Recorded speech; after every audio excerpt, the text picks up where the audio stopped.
Salam les frères, salam les amis, on se retrouve pour une nouvelle vidéo.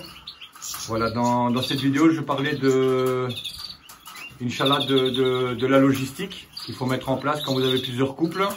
Voilà, strict minimum, des petites cartes au cash. Inch'Allah aussi, on va parler des petits problèmes que j'ai rencontrés et des solutions que j'ai appliquées. Inch'Allah, les solutions vont fonctionner. Donc voilà, la logistique, c'est les petites cartes, voilà, vraiment nécessaires à chaque cage. Donc ici, on a première carte, numéro de la cage. Ça, c'est des œufs qui vont être pondus, Inch'Allah. Et on met chaque fois la date. Quand je mets une petite croix, malheureusement, l'œuf était cassé. Donc je vais revenir là-dessus aussi, plus loin dans ma vidéo. Voilà, on a ici, chaque fois, on va mettre la date. J'attends voir s'ils pondent un cinquième. À ce moment-là, je mets la date où je remets les œufs. Je mets la date ici où je dois mirer. Une fois que j'ai miré, je mets ici combien d'œufs fécondés. Et Inch'Allah, l'éclosion vers telle date. Où je vérifie s'il y a des petits. Donc voilà. On a aussi également la couleur de la pince à linge qui diffère. Donc on a une couleur rose ici, c'est quand le nid est construit. Vous voyez ici. Ici, quand c'est vert, c'est pas encore construit, donc je sais que je dois pas vérifier cette cage là. Donc voilà, ça c'est la première chose qu'il faut faire quand vous avez plusieurs couples, c'est le strict minimum. Je fais pas vraiment un carnet d'élevage comme Bernard, que je salue d'ailleurs, je regarde tout le temps ses vidéos. Voilà, toujours au top Bernard. Ici, moi je marque tout simplement le numéro de la cage. Et après, je sais que les jeunes, je peux accoupler un jeune de cage 1 avec un jeune de cage 4. Voilà, pour moi, c'est pas un problème, c'est des canaris. Une fois que vous avez des chardonnerets avec des mutations, où les jeunes peuvent être porteurs et tout ça, c'est très important de noter les numéros de bague, la mutation des parents et tout ça. Moi, ici, c'est que des canaris, donc voilà, c'est strict minimum. C'est des petites cartes au nid. Vous voyez ici, cette femelle est sur le nid, j'attends qu'elle pond. Voilà. Ça, c'est ce qui est pour la logistique des cages. Voilà, strict minimum, mais quand même très important. Alors, je vais passer, Inch'Allah, aux petits problèmes que j'ai rencontrés. Donc, par exemple, ici, ce couple-là, elle a pondu 2 œufs. Le premier œuf, en le prenant, j'ai appuyé dessus, j'ai fait un coup dedans. Donc par désespoir, j'ai été voir un petit peu vite fait ce que je pouvais faire sur internet. Apparemment il y a plusieurs solutions.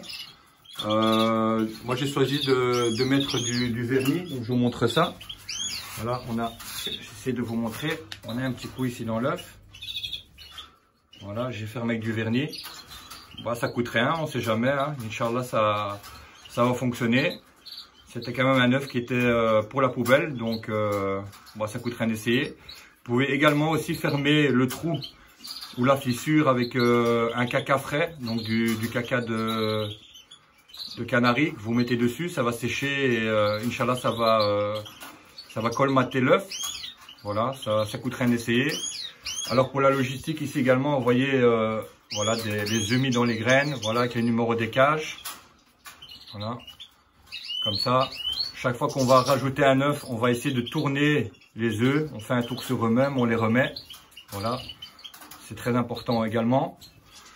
Ça, c'est le premier problème que j'ai rencontré. Alors, deuxième problème, j'ai eu ici, j'avais mis un mâle et c'était vraiment la bagarre avec cette femelle ici. C'était catastrophique. Donc, j'ai décidé de changer le mâle et depuis lors, plus aucun problème. D'ailleurs, ils se disputaient tellement juste avant que je me demandais si c'était une femelle ou un mâle. Donc ici, plus aucun problème. Le mâle qui était là, je l'ai déplacé ici. Voilà, il nourrit la femelle. Donc ici, ça se passe très bien. Ça, c'est la femelle qui est sur le perchoir. Le mâle est là. Donc voilà, ils ont leur petite carte. Voilà, le nid pas pondu, vous voyez. Pince à linge verte, donc ni pas construit. Excusez-moi. Donc ici, le nid est construit. Je sais que je dois vérifier. Toujours pas pondu, mais chaque fois qu'il y a une pince à linge rose, le nid est construit. Alors ici à la volière, même chose. Une femelle qui a déjà pondu 4 œufs. Malheureusement, le premier, vous voyez, il y a une petite croix à côté, et ça veut dire qu'il est cassé. Je l'ai retrouvé au sol, donc celui était cassé en 2, donc rien à faire évidemment. La femelle est au nid. Voilà. Donc ce qui est pour les petites cartes, j'ai fait un exemple ici. Vous voyez, donc on va mettre toutes les dates de la ponte, numéro de cage évidemment. Et à ce moment-là, on va remettre, certaines personnes remettent quand il y a 4 œufs. Moi j'attends toujours de voir s'il y a un 5e œuf. À ce moment-là, je mets la date à laquelle j'ai remis les œufs. Je compte 4 à 5 jours pour le mirage, donc 4 à 5 jours de couvaison. Et à ce moment-là, on va mirer les œufs avec une petite lampe, avec le téléphone par exemple. Une fois qu'on a miré les œufs, on va mettre le nombre d'œufs fécondés. Et de la date où on a remis les œufs, il faut compter 13 jours de couvaison. À ce moment-là, Inch'Allah, les petits sortiront aux alentours du 18 ou 19 pour cette carte-là. Voilà, donc ça c'est très important d'avoir des cartes comme ça sur votre nid, sur vos cages, pardon. Ça permet d'avoir la main sur tout ça.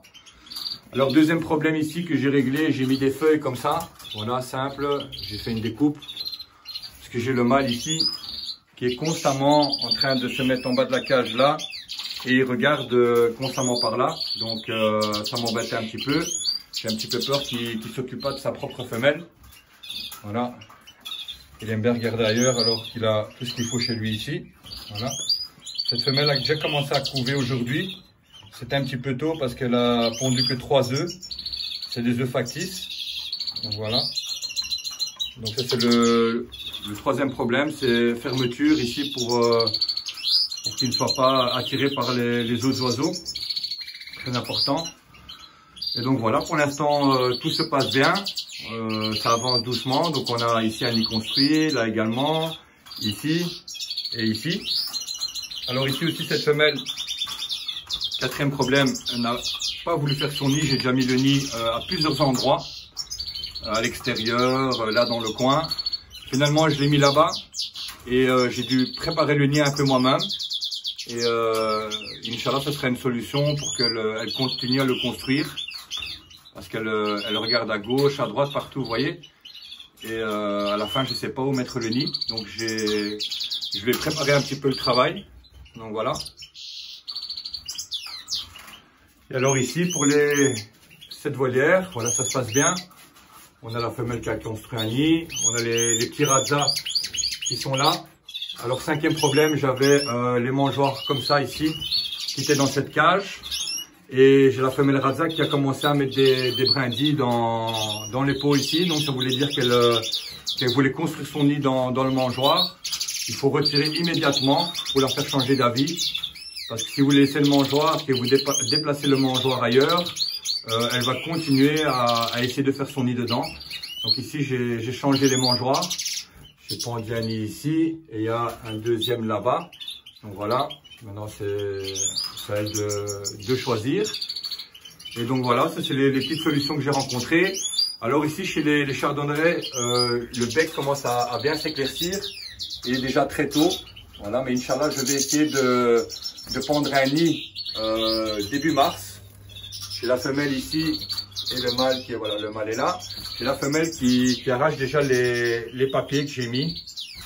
Vous voyez là, ici, à côté de la pâtée là-bas, elle arrache le papier là-bas. Donc voilà, c'est signe que ça la travaille déjà un petit peu, donc bonne nouvelle. Voilà, j'ai mis le nid ici pour vous montrer. Ça, c'est le genre de nid que je vais employer pour cette femelle. Voilà, il n'y a rien dedans évidemment. Voilà, on mettra un nid et c'est ce qu'on va pendre pour ce couple.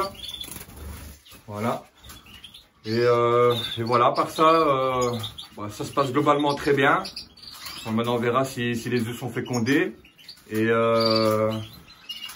dans une prochaine vidéo, je vous montrerai comment optimiser vos couples. Voilà, j'ai une petite technique pour vraiment optimiser les couples. Et voilà, laissez-moi un petit commentaire par rapport aux problèmes que vous avez dans votre élevage. Voilà les solutions que vous avez appliquées. C'est toujours bien de partager. Et alors je remercie tous les gens qui me suivent. Voilà les messages que je reçois de tout le monde, ça me fait énormément plaisir. Et voilà, laissez-moi un petit like. Et je remercie aussi les abonnés. Voilà, je remercie tout le monde du soutien. Et voilà, prochaine vidéo, je vous montre un petit peu comment optimiser l'élevage en déplaçant les œufs, etc. Donc je ferai une vidéo spéciale pour ça. Et voilà, on se retrouve à la prochaine vidéo. Ciao, ciao.